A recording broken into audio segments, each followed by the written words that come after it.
Hi everyone and welcome to the Cake Mistress. My name's Emma and today we'll be making a traditional Christmas Panforte. I'm doing something a little bit different today. I'm actually live narrating while I cook. Today we are in the festive spirit and we're going to be making Panforte, which is an Italian sweet cake, I suppose. It's quite hard to describe, otherwise known as Siena cake. I have tried making this before with a recipe that wasn't all that traditional, and being of Italian heritage myself, I thought I'd not bring shame upon my family and not make a traditional cake. So I found something a little more authentic and traditional for us, and we're going to give it a go. So first of all, I've been chopping up some figs because, you know, you're not Italian unless you like, you know, your dried figs all the time. Pop them in there, and some dates as well. Because I'm Australian Italian, sultanas, of course. Panforte means panna is a bread, and forte in Italian means strong. It is a strong cake. Strong as in it's got some strong flavours. Not chili spicy, I just mean like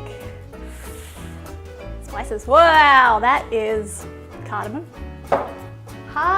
Roughly half a teaspoon. That's the Italian way, like a little bit of olive oil. It was like a terrible accent.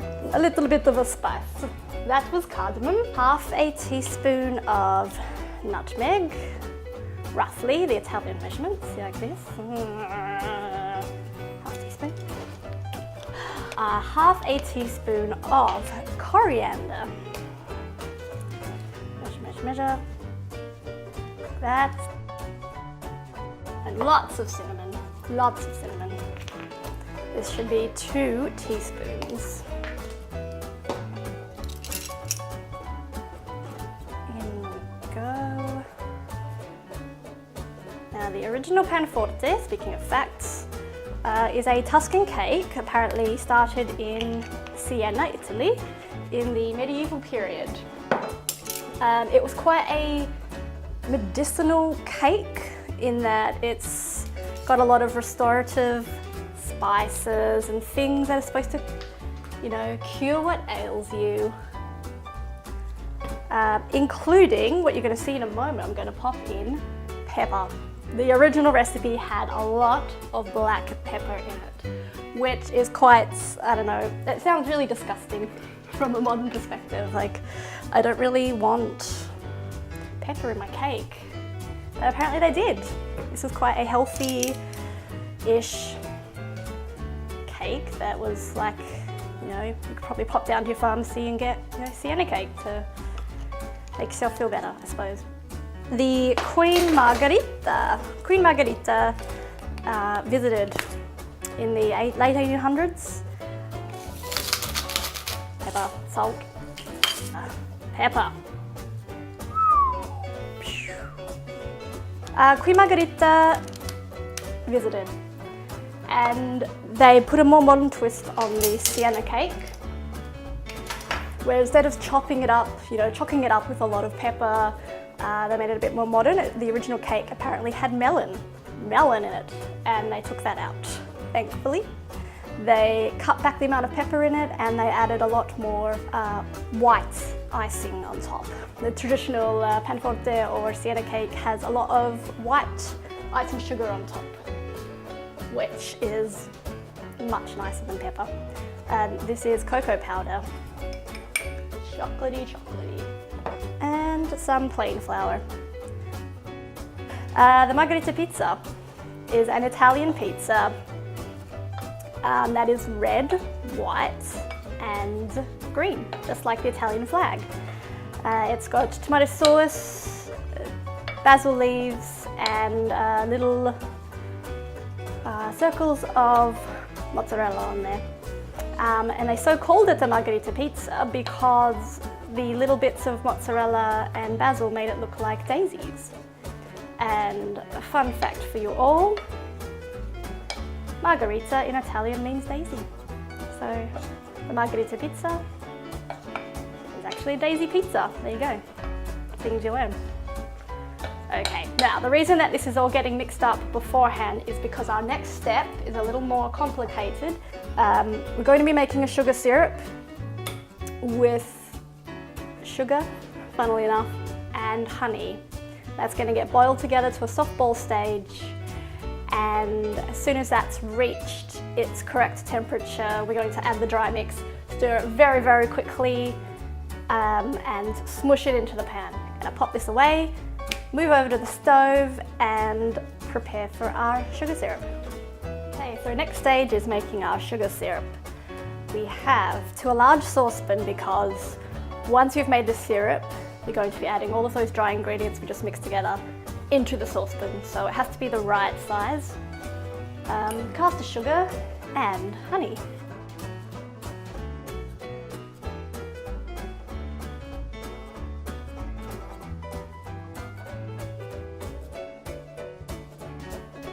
Your life will be a lot easier if you have a candy thermometer, which is something like, ooh, excuse me, I've got a dog trying to make himself a star in this video.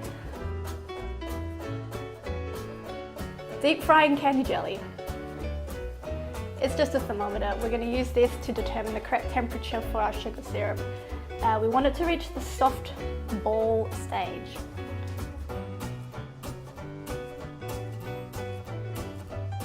And slowly, after about 15 minutes or so, it should reach the correct stage. So let's go do that. Okay, here we are over at the stove. I'm gonna pop that on and kick up the heat on low.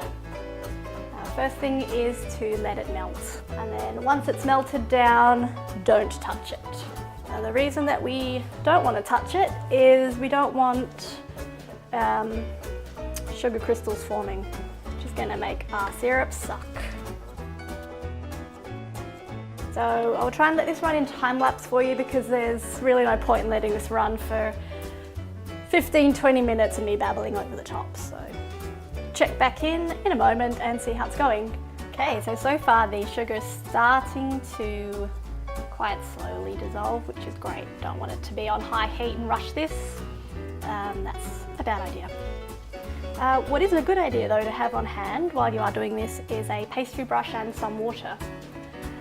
Because what you want to do is catch any sugar crystals that have run up the side of your saucepan and brush them back down into your syrup. Because these little buggers are what are going to probably form some horrible sugar crystals for you. Oops, just hit the camera. Make your life difficult later.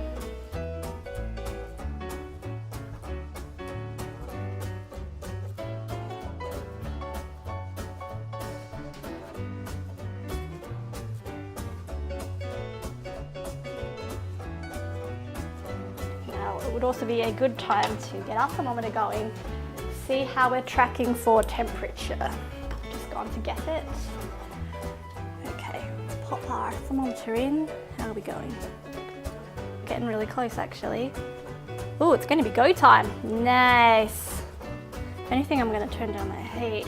I don't want that to get too hot too quickly. We're reaching softball stage already, actually. Nice, very nice.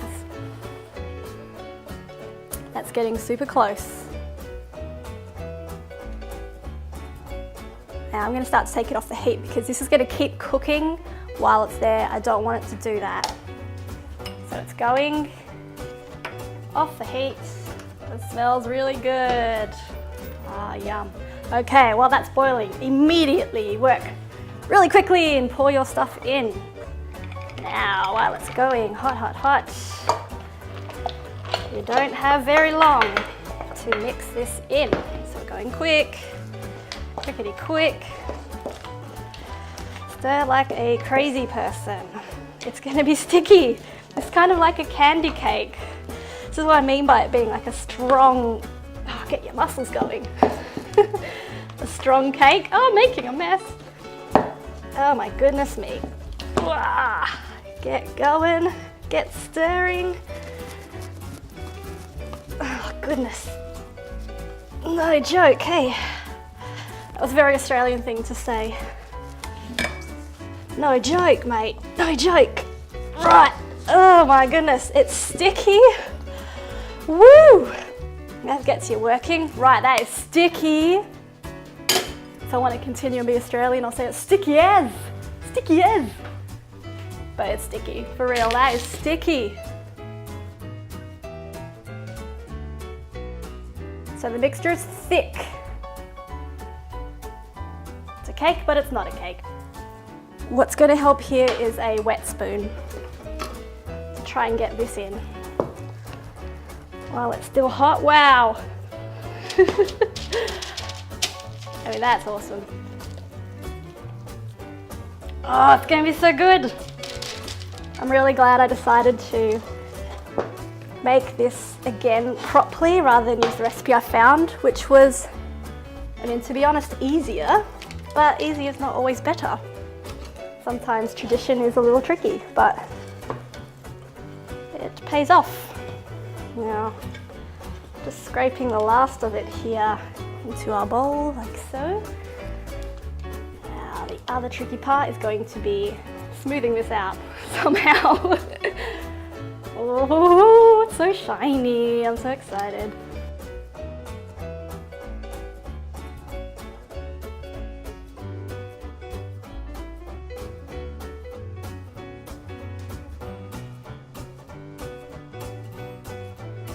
Give it a bit more water and really try and get it in there before it cools. Oh my gosh.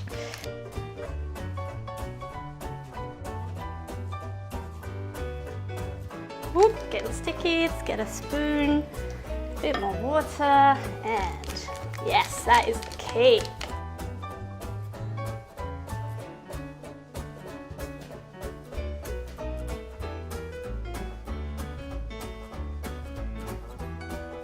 Okay, that's as good as we're going to get it. This is going in the oven. Off we go.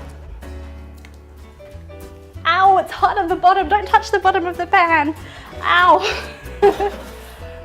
That's the Panforte straight out of the oven. We're just going to let it cool for quite some time. It is a dense cake. So now our Panforte has cooled down. We're going to release it from the pan and in a moment sprinkle some icing sugar on top. So just run a knife around the edge just to make sure that it's released and not stuck. Give it a good dig. And moment of truth. Yes. Off it comes. Okay, fun part is drizzling this now with icing sugar. A traditional Panforte has a beautiful top layer of icing sugar over the top. And that's what we're going to do now. And yeah. Drizzle that on nice and thick.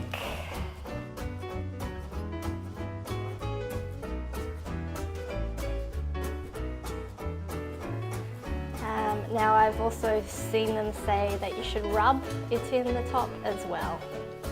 So I will do that. And then sprinkle extra over the top as well. I think that because it can be quite sticky on top, I'll give it a bit of a rub in like so. Oh, it's going on the floor. Oh. Clean up on aisle 3. And then give it a little finish with some more. Yeah. Brilliant. Oh, I like it. That there is a slice of our Panforte. So as you can see, it's not like a cake crumb. This is like almost like a sticky candy, almost like a fudge cake, I suppose. Very, very dense, so that's the strong part of it. Filled with spice, and that little cross section there are roasted almonds.